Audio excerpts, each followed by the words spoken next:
அனைவருக்குமே வணக்கம். சற்று முன் கிடைத்திருக்கக்கூடிய ஒரு மிக மிக முக்கியமான செய்தி ஒன்று வெளியாகியுள்ளது. சற்று முன் செந்தில் பாலாஜியை அடித்து இழுத்துச் சென்ற டெல்லி போலீஸ். இது மாதிரி பார்த்தீங்கன்னா செய்திகள் வெளியாயிருக்கு. கரூர் சம்பவத்தின் அடிப்படையில இப்ப செந்தில் பாலாஜி அவர்கள் பார்த்தீங்கன்னா, இதுல முக்கிய பங்கு தமிழக வெற்றி கழகத்துல பார்த்தீங்கன்னா, ஒரு மிகப்பெரிய கலவரங்கள ஏற்படுத்தியிருக்காரு அப்படின்றத இப்ப தகுந்த ஆதாரத்தோட பார்த்தீங்கன்னா, சிபிஐ விசாரணை தெரிய வந்திருக்கு. இந்த விசாரணை அடிப்படையில இப்ப செந்தில் பாலாஜி அவர்கள் பார்த்தீங்கன்னா, இப்ப டெல்லி போலீஸ் அடித்து இழுத்துச் சென்றதாக இன்று காலை பரபரப்பை ஏற்படுத்தியிருக்கு.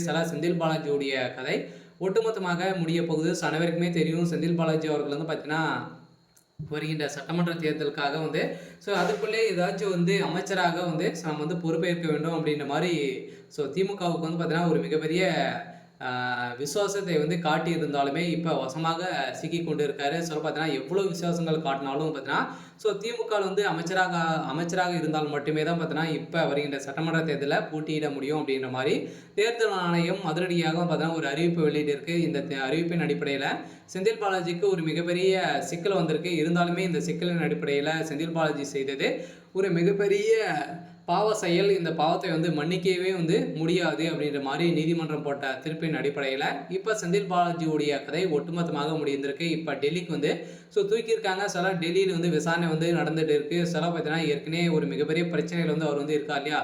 ஃபர்ஸ்ட்ல பார்த்தீங்கன்னா ஒரு மிகப்பெரிய டாஸ்மாக் நிறுவனத்தில் நடந்த சம்பவத்தின் அடிப்படையிலும் இப்போ செந்தில் பாலாஜி அவர்கள் இல்லாத அமைச்சராக இருக்காரு. ஏற்கனவே ஒரு மிகப்பெரிய ஊழல் அதிமுக ஆட்சி காலத்தில் இருக்கும்போதே பார்த்தீங்கன்னா ஒரு மிகப்பெரிய ஊழல் செய்த காரணத்தின் அடிப்படையில் தான் அதிமுக விலகி இப்போ திமுக இணைந்து ஒரு மிகப்பெரிய புள்ளியாக இருக்காரு. இருந்தாலும் செந்தில் பாலாஜி அவர்கள் தெரியும் இவர் யார் அப்படின்றத. செந்தில் பாலாஜி கரூர் மக்களுக்கு அனைவருக்குமே தெரியும் இல்லையா.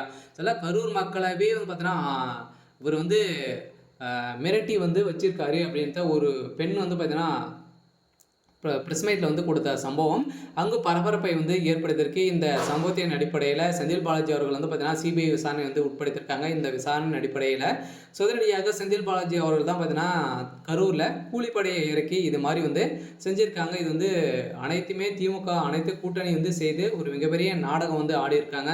இந்த நாடகத்தின் அடிப்படையில் மக்களுடைய உயிர் தான் சென்றிருக்கு. இதற்கு அனைத்துக்குமே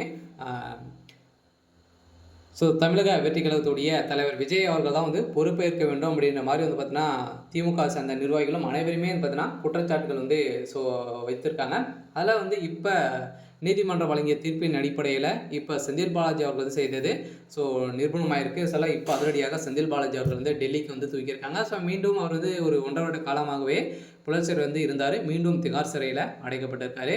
சரி, ஓகே. இன்னைக்கான அப்டேட் இதுதான். மறக்காமல் நம்மளுடைய சேனலை சப்ஸ்கிரைப்